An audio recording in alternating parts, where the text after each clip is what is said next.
ലോകക്രമം തന്നെ മാറിമറിയുന്ന തരത്തിലുള്ള അതീവ ഗൗരവകരമായ വാർത്തകളാണ് ഇപ്പോൾ മധ്യേഷ്യയിൽ നിന്ന് പുറത്തുവരുന്നത്. അമേരിക്കയുടെയും സഖ്യകക്ഷികളുടെയും ഉറക്കം കെടുത്തിക്കൊണ്ട് റഷ്യയും ഇറാനും തമ്മിലുള്ള സൈനിക സഹകരണം പുതിയ തലത്തിലേക്ക് കടന്നിരിക്കുകയാണ്.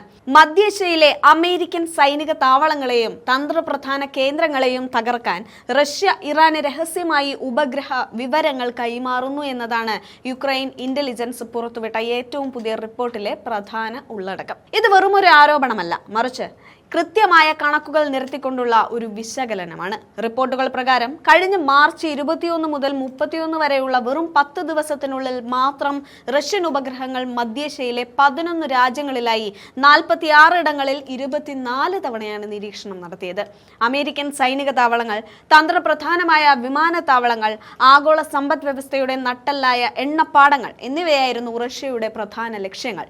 റഷ്യൻ ഉപഗ്രഹങ്ങൾ ഈ കേന്ദ്രങ്ങളുടെ ചിത്രങ്ങൾ പകർത്തി വിവരങ്ങൾ കൈമാറി ദിവസങ്ങൾക്കുള്ളിൽ തന്നെ ആ കേന്ദ്രങ്ങളെ ലക്ഷ്യമാക്കി ഇറാൻ മിസൈലുകളും ഡ്രോണുകളും തൊടുത്തുവിടുന്നു എന്നതാണ് ഞെട്ടിക്കുന്ന വസ്തുത. അതായത് ഇറാൻ നടത്തുന്ന ഓരോ ആക്രമണത്തിന് പിന്നിലും റഷ്യയുടെ കൃത്യമായ പ്ലാനിങ്ങും സാങ്കേതിക സഹായവും ഉണ്ടെന്ന് ഈ റിപ്പോർട്ടുകൾ അടിവരയിടുന്നുണ്ട്. ഈ നീക്കങ്ങളുടെ ഏറ്റവും വലിയ ഉദാഹരണമായി ചൂണ്ടിക്കാട്ടുന്നത് സൗദി അറേബ്യയിലെ കിങ് ഖാലിദ് മിലിറ്ററി സിറ്റിക്ക് നേരെ നടന്ന നീക്കമാണ്. ഇവിടെ മാത്രം 5 തവണയാണ് റഷ്യൻ ഉപഗ്രഹങ്ങൾ നിരീക്ഷണം നടത്തിയത്.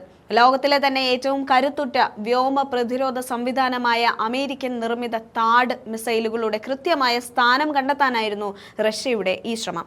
അതുപോലെ തന്നെ സൗദിയിലെ പ്രിൻസ് സുൽത്താൻ എയർബേസിൽ അമേരിക്കയുടെ അത്യാധുനിക E-3 സെൻട്രി അവാക്സ് വിമാനത്തിന് നേരെ ഇറാൻ നടത്തിയ ആക്രമണത്തിന് മുൻപും റഷ്യ വിവരങ്ങൾ ശേഖരിച്ചിരുന്നു.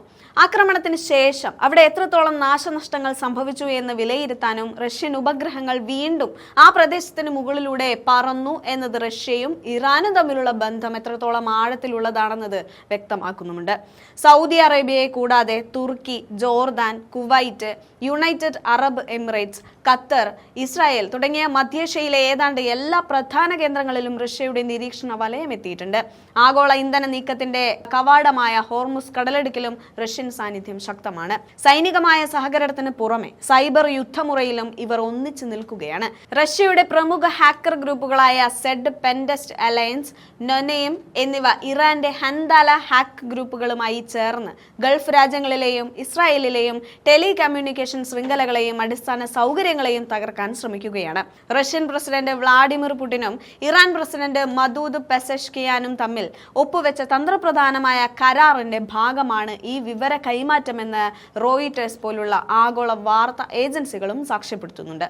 അമേരിക്കയെയും അവരുടെ സഖ്യകക്ഷികളെയും പ്രതിരോധത്തിലാക്കാൻ മധ്യേഷ്യയെ ഒരു യുദ്ധക്കളമാക്കി മാറ്റാനാണ് ഈ നീക്കങ്ങളിലൂടെ ഇവർ ലക്ഷ്യമിടുന്നത്.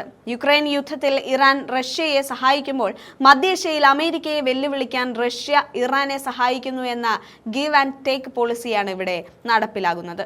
അമേരിക്കയുടെ സൈനിക മുൻതൂക്കത്തിന് ഭീഷണിയാകുന്ന ഈ റഷ്യ ഇറാൻ അച്ചുതണ്ട് വരും ദിവസങ്ങളിൽ മധ്യേഷ്യയിൽ വലിയ സ്ഫോടനാത്മകമായ സാഹചര്യങ്ങൾ സൃഷ്ടിക്കുമെന്നത് ഉറപ്പാണ്.